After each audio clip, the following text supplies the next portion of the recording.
Programang ito ay rated SPG. Striktong patnubay at gabay ng magulang ang kailangan. Maaaring may masiselang tema, lengguwahe, karahasan, sexual, horror o droga na hindi angkop sa mga bata. May masamang binabalak si Claire sa pamilya Tanyag. Alamin natin. Welcome back sa aking channel, mga kaganapan sa abot kamay na pangarap. Napaka-intense nga ng mga kaganapan sa abot kamay na pangarap. Nagimbal nga si Morgana nang kalabanin siya ni Robert bilang CEO ng Apex.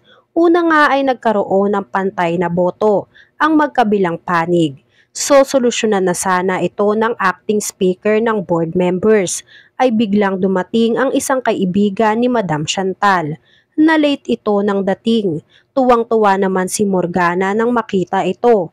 Nagbabaka sakali na ito na ang pag-asa ni Morgana para siya ang iboto nito bilang CEO, pero mali ang hinala ni Morgana. Binoto nito kung ano ang tama, at si Robert ang nakikita nitong tama para maging CEO ng Apex. Hindi napigilan ni Morgana na magalit sa nagpanalo kay Robert. Sinumbat ni Morgana ang pagiging magkaibigan nila ng mama nitong si Madam Chantal. Pero palaban na sinagot ito ng babae, na kaibigan nga siya ni Madam Chantal, pero wala siyang tiwala kay Morgana. Kaya napahiya si Morgana sa harap ng mga board members. Kaya nagwagi kontra kay Morgana itong si Robert, ang pagiging bagong CEO ng Apex na itong si Robert, matapos ilaglag ng kaibigan ni Madam Chantal si Morgana. Binabalak ngang agawin ni Claire si Robert kay Lynette matapos ngang magtanong nito kay Zoe kung may pinopormahan ba ang tatay nitong si Robert na iba pang babae. Nagkaroon ng idea si Zoe na mukhang may gusto pa din itong si Claire sa daddy nilang si Robert. Kaya naman kinuha ni Zoe ang pagkakataon na inisin si Annalyn at maliitin ang nanay nitong si Lynette.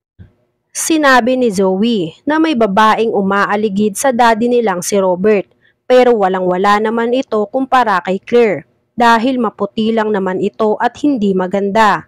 Pilit nagpipigil si Annalyn sa lahat ng pangiinsultong ginagawa ni Zoe sa nanay Lynette niya. Botong-boto daw si Zoe kay Claire bilang maging bagong girlfriend nitong si Robert. Kaya naman agad nagustuhan nitong si Claire si Zoe dahil sa pagboto nito kay Claire para sa daddy nitong si Robert. Sa facilities, nagmumukmok itong si Morgana dahil natalo siya nitong si Robert. Bilang bagong CEO ng Apex, iniisip ni Morgana na mahihirapan na naman siya na kontrolin ang mga nagtatrabaho sa Apex at mahihirapan na naman siya na magawa lahat ng mga plano niya na pabagsakin ang pamilya Tanyag. Dahil hindi nakuha ni Morgana, ang dapat ay gusto niyang kapangyarihan sa Apex, ang pagiging isang CEO. Habang nagmumukmok si Morgana, nagulat si Morgana sa biglaang pagsasalita ni Olga. Biglang nagsalita si Olga. Habang hawak ang cellphone nito, nagsabi si Olga, "Ay madam, may hot news from the ER. Ang sabi po, nandito raw po yung ex-girlfriend ni Doc RJ from Cebu." Nagulantang si Morgana sa sinabi nitong si Olga. Napasabi tuloy si Morgana sa sobrang gulat nito ng what? Kaya nagtataka tuloy si Olga kung bakit ganun na lang ang gulat nitong si Morgana nang malaman na nagbalik sa buhay ni Robert ang ex nitong si Claire. Pinuntahan naman ni Robert si Claire sa kwarto ng driver nito. Kinamusta ni Robert kung kamusta na ang karamdaman nito at kung kaano-ano ni Claire ang pasyente niya. Nagkwento si Claire, "He's my driver for 10 years. Parang mas matagal pa nga yun sa naging relasyon natin dati." Napangisi naman si Robert sa sinabi ni Claire. Dito na nga pinasok ni Claire ang sinabi ni Zoe na wala daw palang girlfriend si Robert sa ngayon.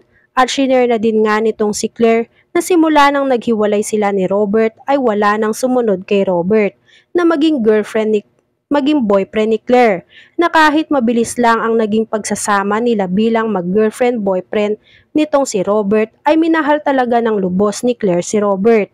Then suddenly ay bigla na lang napunta si Robert dito kay Moira.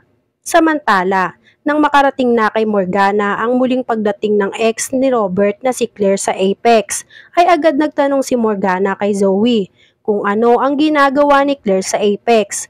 Agad namang nagsabi si Zoe, ano naman kung dumating si Claire sa Apex? Wala ka na dapat pakialam dun. As far as dad knows, patay ka na sa kanya. You are Morgana now. So dapat hindi ka na concerned sa love life niya. Sumagot si Morgana at nagpalusot kay Zoe. Hindi naman yon ang pinupunto ko, Zoe.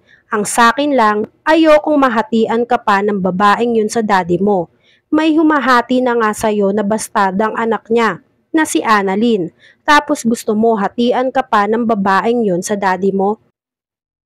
Masyado ng marami ang nakikihati sa'yo. Kaya wag mo na silang hayaan, Zoe. Sumagot si Zoe. Wala naman sigurong magiging problema kay Claire. Mukhang mayaman naman siya. Unless may alam si Claire na sikreto mo, kaya ayaw mo siyang mapalapit kay dad. Meron ba? Sumagot si Morgana. Of course wala, no? Alam mo na lahat ng sikreto ko. Ano pa ang itatago ko na alam ng iba?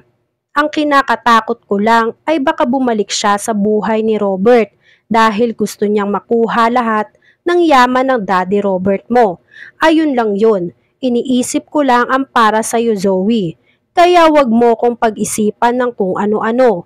Okay, sumang-ayon na lang si Zoe sa sinabi ng mami niyang si Mora. Kahit ang alam ni Zoe ay nagsiselos lang si Morgana dahil may bagong dumating na naman na babae sa buhay ni Robert. Sa kwarto naman ng driver ni Claire. Patuloy pa ding pinabalik ni Claire ang alaala nila ni Robert nung panahon na mag-girlfriend-boyfriend pa silang dalawa. Nasugatan pa nga itong si Claire at agad namang pinakita ito kay Robert. Agad namang kinuha ni Robert ang kamay ni Claire para tignan kung ano ang nangyari. Sa hindi inaasahan, biglang dumating si Lynette. Dadalhan sana ni Lynette ng pagkain si Robert pero mali ang nadatnan ni Lynette. Kitang-kita ni Lynette na hawak ni Robert ang kamay nitong si Claire na parang hahalikan pa ito ni Robert. Nabitawan naman ni Lynette ang daladala niyang pagkain na para sana kay Robert. Gulat na gulat si Robert nang may biglang bumagsak malapit sa pintuan at kitang-kita ni Robert si Lynette na gulat sa nangyari. Nagsorry naman si Lynette dahil mukhang nakaistorbo siya sa dalawa kaya umalis si Lynette. Hinabol naman ito ni Robert si Lynette. Nagpaliwanag naman si Robert kay Lynette na walang ibig sabihin ang nakita ni Lynette. Sumagot naman si Lynette, wala namang problema sa akin yon. Nagulat lang ako kung ano ang ginagawa nyo at baka naistorbo ko pa kayo. Ano kaya ang plano ni Claire? Kukunin kaya ni Claire si Robert muli kay Lynette? Yan nga ang mga kaganapan at mga dapat nating abangan dito sa Abot Kamay na Pangarap.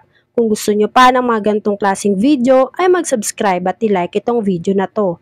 Maraming salamat po. I got you!